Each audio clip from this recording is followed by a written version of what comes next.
السلام علیکم فرینڈز، کیسے ہیں آپ سب؟ امید کرتا ہوں آپ خیریت سے ہوں گے۔ جیسے کہ میں نے آپ کو بتایا تھا کہ 15 شعبان سے ہم جو ہے وہ قرآن پاک کی اردو ٹرانسلیشن کے ساتھ جو ہے وہ تلاوت کا آغاز کریں گے۔ تو آج ہماری پہلی ویڈیو ہے، انشاءاللہ سورۃ الفاتحہ سے ہم شروع کریں گے اور تقریباً 2 سے 3 رکوع جو ہے وہ آج ہم کور کریں گے۔ تو اللہ سے یہی دعا ہے کہ اللہ پاک ہمیں لفظ بہ لفظ صحیح ادا کرنے کی توفیق عطا فرمائے، آمین۔ اعوذ باللہ من الشیطان الرجیم، بسم اللہ الرحمن الرحیم۔ اللہ کے نام سے شروع جو نہایت مہربان ہمیشہ رحم فرمانے والا ہے۔ الحمد للہ رب العالمین، سب تعریفیں اللہ ہی کے لیے ہیں جو تمام جہانوں کی پرورش فرمانے والا ہے۔ الرحمن الرحیم، نہایت مہربان بہت رحم فرمانے والا ہے۔ مالک یوم الدین، روز جزا کا مالک ہے۔ ایاک نعبد و ایاک نستعین، اے اللہ ہم تیری ہی عبادت کرتے ہیں اور ہم تجھ ہی سے مدد چاہتے ہیں۔ اہدنا الصراط المستقیم، ہمیں سیدھا راستہ دکھا۔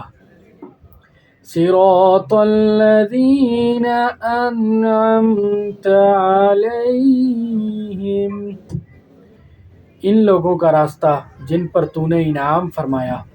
غیر المغضوب علیہم ولا الضالین، ان لوگوں کا نہیں جن پر غضب کیا گیا ہے اور نہ ہی گمراہوں کا۔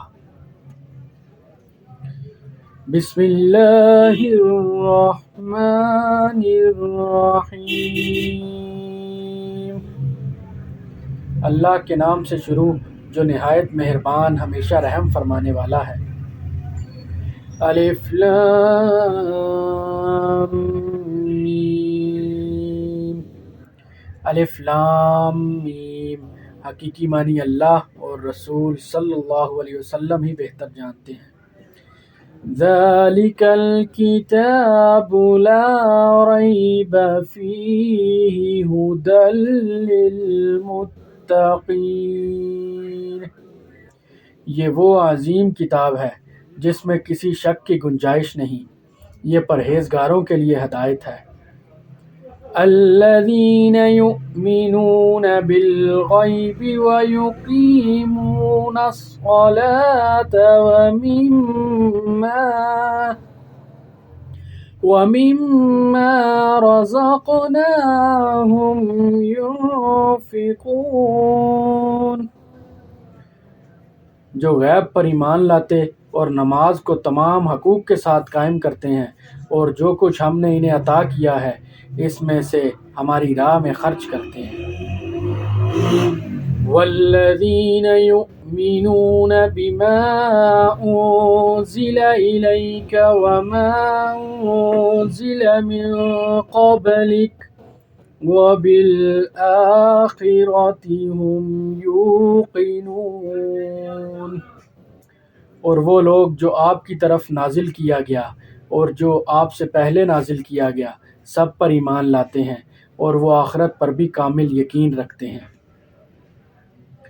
اولئک علی ھدی من ربہم واولئک ھم المفلحون، وہی اپنے رب کی طرف سے ہدایت پر ہیں اور وہی حقیقی کامیابی پانے والے ہیں۔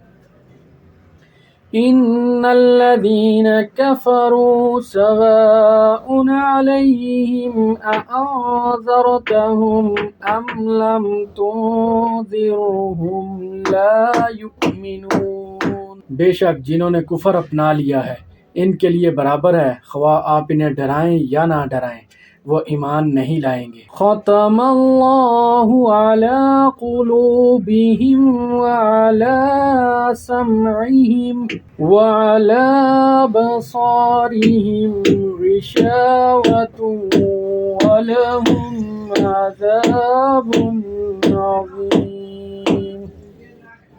اللہ نے ان کے اپنے انتخاب کے نتیجے میں ان کے دلوں اور کانوں پر مہر لگا دی ہے اور ان کی آنکھوں پر پردہ پڑ گیا ہے اور ان کے لیے سخت عذاب ہے۔ صدق اللہ العظیم۔ اللہ پاک ہمارا پڑھنا پڑھانا اپنی بارگاہ میں شرف قبولیت عطا فرمائے، آمین۔